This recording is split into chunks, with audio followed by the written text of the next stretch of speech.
విశ్వాసం ఉంది, కానీ మనసు ఏం చేస్తున్నది? ఆలోచించి ఆలోచించి అప్పుడు దేవుని దగ్గర కూర్చొని హౌ టు ఓవర్కమ్, దీన్ని ఎలాగ జయించాలి అర్థం కావట్లేదు. హల్లెలూయా. నవ్వుకుంటూనే దేవుణ్ణి అడుగుతున్నా, ఎలాగ బాధతో అడగడంలా, దేవుణ్ణి ఆవేదనతోనో కన్నీటితో కూడా అడగడంలా. ఇది ఏంది ప్రభా, నిద్ర రాకోకుండా తలకాయ తింటా ఉంది, అవే ఆలోచనలే తిరుగుతున్నాయి. 1 గంట అవుతుంది తిరుగుతుంది, 2 అవుతున్నది తిరుగుతుంది, 3 అవుతుంది తిరుగుతుంది, నిద్ర పట్టడం లేదు. నిద్రపోవాలని ఎంత ప్రయత్నిస్తున్నా కూడా ఏమైనా భయం ఉందంటే భయం లేనే లేదు. అయినా ఆలోచనలు తిరుగుతున్నాయి. వెంటనే ప్రభువా, నాలాగా చాలా మంది ఉన్నారు, నాకు అర్థమవుతా ఉంది. హల్లెలూయా. అంటే అనదర్ థింగ్ ఏంటో తెలుసా అండి, మనం ఆలోచించిన వాటిల్లో 99 జరగవు. అర్థమవుతున్నదా? మనం ఆలోచించుంటాం అది జరిగిపోతుంది ఏమో అని, అస్సలు దాని గురించి జరగనే, హల్లెలూయా, జరగదు అది. కానీ మనం ఎక్కువ ఆలోచిస్తాం. అంటే సమస్య కంటే సమస్యను గురించి ఆలోచించుటే ఎక్కువ ఉంది. హల్లెలూయా.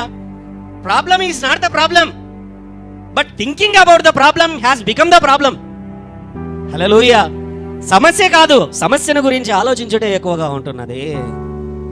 That is called overthinking. ఆ సమయంలో దేవుడు ఏం చేశాడనంటే నిర్గమకాండమునికి 14వ అధ్యాయంలో తీసుకొని వెళ్ళి ఇప్పుడేం తెరలేదులేండి. 13-14 అధ్యాయాలలో ఏం జరుగుతున్నదంటే బాగా గమనించండి. ఆ సమయంలో ఇశ్రాయేలు ప్రజలు అందరూ కూడా ఒకవైపున ఫరో వస్తున్నాడు.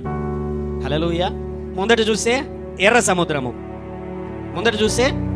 సముద్రం. ఇప్పుడు మోషే వెళ్ళి దేవుని దగ్గర మొరపెడుతున్నాడు, అయ్యా అని మొరపెడుతూ ఉంటే ఆ వాక్య భాగంలోంచి దేవుడు ఏం మాట్లాడో తెలుసా? నువ్వు ఫైట్ చేసే అంతకాలం నువ్వు ఆలోచిస్తూనే ఉంటావు. హల్లెలూయా. ఏంటి? గట్టిగా చెప్పండి. నువ్వు ఫైట్ చేసే అంత సమయము నా పైన నీకు విశ్వాసం ఉండొచ్చు, నువ్వు ధైర్యంగానే ఉండొచ్చు. అయితే నీ మనసులో ఆ యుద్ధము నువ్వు చెయ్యాలి అనుకున్నంత కాలం, ఆ యుద్ధము నువ్వే చెయ్యాలి అనుకుంటున్నంత కాలం నువ్వు ఆలోచిస్తూనే ఉంటావు. అండి బాగా అర్థం చేసుకున్నాండి. ఎప్పుడైతే ఈ యుద్ధము నాది కాదు యెహోవాది అని ఆయన చేతులలో నువ్వు ఉంచుతావో అప్పుడు ఆ యుద్ధమును గురించి నువ్వు భయపడవు. నీ మనస్సులో నీకు నెమ్మది కలుగుతుంది.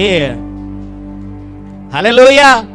నువ్వు యుద్ధం చేయాలనుకుంటున్నంత కాలము, నీ చేతులలో కత్తి ఉంచుకున్నంత కాలము, నీ చేతులలో యుద్ధం ఉంచుకున్నంత కాలము ఆ ఫైటింగ్ అనేది నీ మనసులో జరుగుతూనే ఉంటుంది. ఎప్పుడైతే fight is not belongs to me, యుద్ధము నాది కాదు, యుద్ధము జరిగించేవాడు ఆయనే, యుద్ధములో నీ పక్షాన నిలబడేటువంటి వాడు ఆయనే. యుద్ధములో ఆయన నిలబడిన తరువాత విరోధులు ఎవరు కూడా ఆయనకు వ్యతిరేకముగా నిలబడలేరు, వారు వెనుతిరిగి పారిపోవుదురు. హల్లెలూయా.